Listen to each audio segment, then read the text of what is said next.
तो मध्य प्रदेश में सुबह 10 बजे तक 9% वोटिंग हो चुकी है। इस वक्त की बड़ी खबर के मुताबिक सुबह 10 बजे तक के जो नतीजे आए हैं वोटिंग के, उनके मुताबिक 9% मतदान हुआ है मध्य प्रदेश में। हालांकि मिजोरम में यह आंकड़ा इससे कहीं ज्यादा 15% के आसपास था सुबह 9 बजे तक, लेकिन मध्य प्रदेश में वोटिंग की रफ्तार 9% तक है सुबह 10 बजे तक। और इस बीच गुना में ज्योतिरादित्य सिंधिया ने वोट डाला है। मध्य प्रदेश की कई सीटों पर ईवीएम खराब होने की खबर भी आ रही है और ईवीएम खराब होने की वजह से लोगों में नाराजगी भी देखने को मिल रही है। लेकिन इन तमाम नाराजगियों के बीच बुधनी में मुख्यमंत्री शिवराज सिंह चौहान ने अपने परिवार के साथ वोट डाला है। वहीं छिंदवाड़ा में कांग्रेस नेता कमलनाथ ने भी मतदान किया है। उधर मिजोरम में सुबह 9 बजे तक 15% वोटिंग हुई है। मिजोरम में 40 सीटों पर मतदान लगातार जारी है। वहीं मध्य प्रदेश में कुल 230 सीटों के लिए वोटिंग की जा रही है। 6 तस्वीरें आप देख रहे हैं इस वक्त, जब तमाम बड़े नेता पहुंचे हैं अपने अपने पोलिंग बूथ पर अपनी वोट की ताकत का इस्तेमाल करने के लिए, और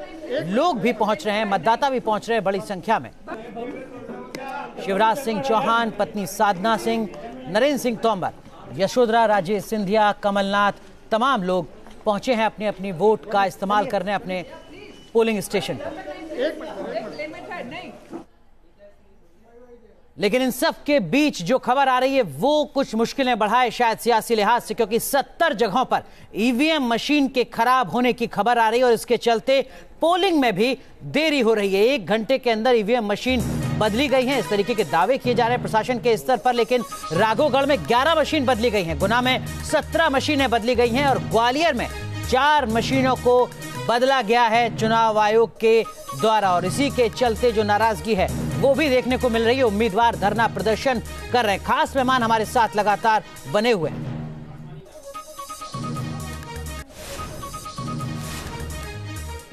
सब जगह पोलिंग प्रारंभ हो गया है।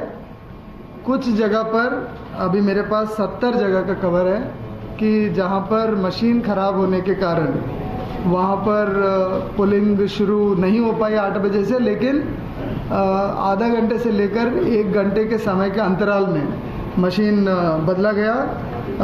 इसमें गुना से मुझे खबर आया है राघोगढ़ में 11 मशीन बदलने का और गुना में 17 मशीन बदलने का, ग्वालियर जिले में 4 मशीन बदलने का और बाकी कुछ नरेला और हुजूर विधानसभा क्षेत्र में मशीन बदलने के खबर आए हैं। और अभी तक कोई हिंसा की घटना का खबर नहीं है।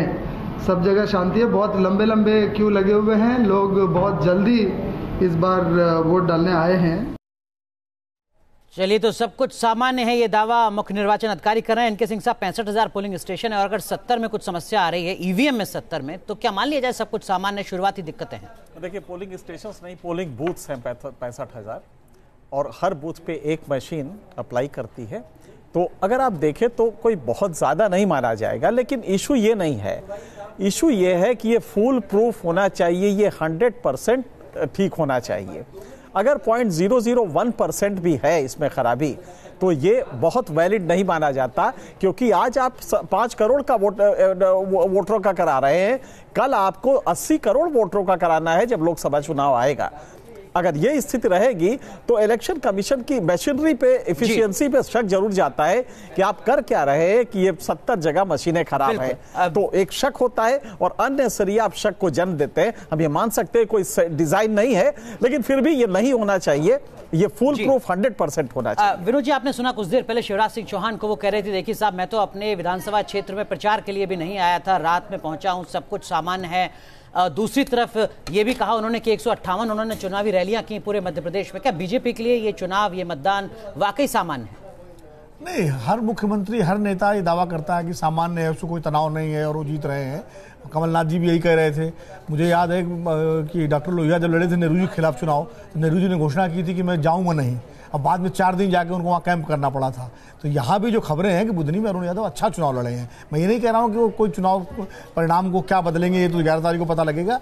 लेकिन शिवराज सिंह चौहान की पत्नी और उनके बेटे, उन्होंने जिस तरह से वहाँ जाकर के सघन प्रचार किया और कई जगह उनको विरोध भी झेलना पड़ा, जिसके वीडियो भी वायरल हुए, तो इससे लगता है कि ये सहज और सामान्य चुनाव भाजपा के लिए नहीं है। बहुत कांटे की टक्कर है मध्य प्रदेश। उर्मिला जी, कांग्रेस के लिए चुनाव को किस तरीके से आप देखते हैं? क्या आपको लगता है कि चेहरे का ना होना, आंतरिक कलह की खबरें आना, इससे कुछ मुश्किलें बढ़ती हैं क्या? देखिए मैं थोड़ा दोनों पार्टियों के प्लस माइनस बताना चाहूँगा आपके दर्शकों के लिए, जो मेरी समझ काम करती है। पहली बात तो यह है कि कांग्रेस को इससे ज़्यादा घाटा नहीं है कि कौन मुख्यमंत्री बने या ना बने। Projection of chief ministerial candidate ये बड़ा फैक्टर नहीं है। सबसे बड़ा फैक्टर ये है कि वहां पर पार्टी संगठन नाम की जो चीज है कांग्रेस की, वो बरसों से मटियामेट हो गई थी। तो कांग्रेस के पास नेता बहुत हैं, सांगठनिक आधार नहीं है, जो आरएसएस के पास है, जो बीजेपी के पास है और जो वीएचपी के पास है, जो सब बीजेपी का काम करते हैं। पहली बात उनके कंपैरिजन में। दूसरी बात कि कांग्रेस एक ऐसी पार्टी है मध्य प्रदेश में जिसके पास ओबीसी सेक्शन से, ओबीसी जो समाज है जो मध्य प्रदेश में छत्तीसगढ़ के विभाजन के बाद और ज्यादा संख्या में परसेंटेज वाइज आ गया है। तो वो जो तबका है उससे कोई बड़ा नेता नहीं है। अरुण यादव उभरे जरूर, लेकिन वो इतने प्रदेश के बड़े नेता के रूप में नहीं आ पाए जो कमलनाथ या ज्योतिरादित्य सिंधिया या दिग्विजय को फोन करके कह सकें कि कल सुबह मीटिंग है, जल्दी आना है तुमको।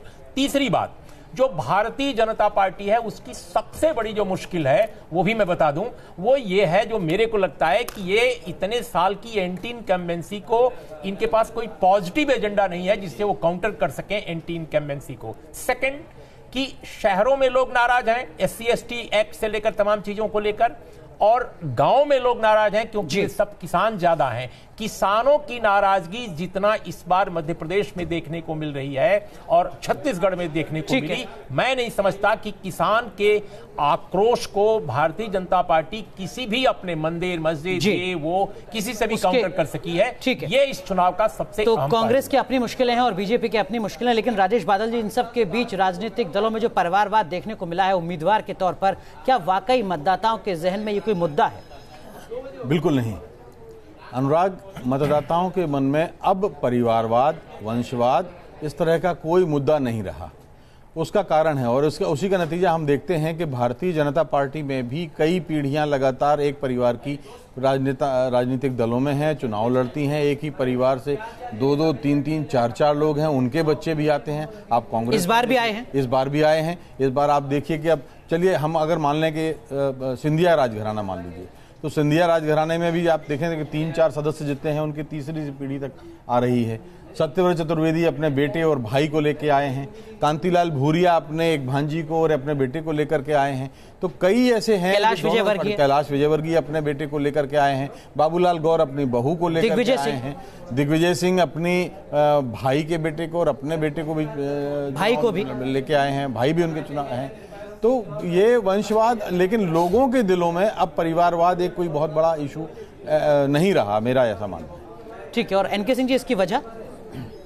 नहीं, क्योंकि इशू ये परिवारवाद होता नहीं है। परिवार में अगर नेता है, उसका एक बेटा है, अगर वो बेटा बहुत दिनों से उसमें क्राइम और उसकी स्वीकार्यता बढ़ जाती है। जी बिल्कुल ठीक है, तो स्वीकार्यता बढ़ जाती है, परिवारवाद मुद्दा नहीं है, विकास मुद्दा है।